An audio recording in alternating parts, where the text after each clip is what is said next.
Hello friends, welcome to மைனா cooking channel. இப்போ simply and டேஸ்டியான சாஃப்ட்டு ஜூஸியான குலோப்ஜாம் பார்க்கலாமா?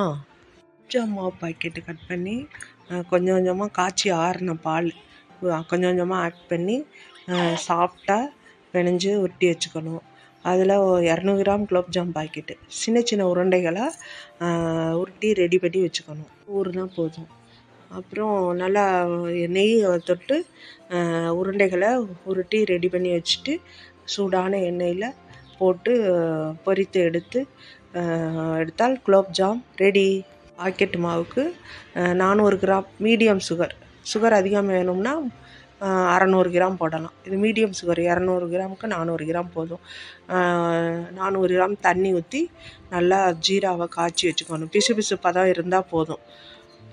அது உருண்டைகளை ஜீராவில் போட்டு மூழ்கும் அளவு போட்டு மூடி வச்சுட்டு அதில் ஏலக்காய் தூளை தூவி மூடி வச்சுட்டு 1/2 hour சென்றுட்டா சிம்பிளி டேஸ்டியான சாஃப்ட் ஜூஸியான குலோப்ஜாம் ரெடி.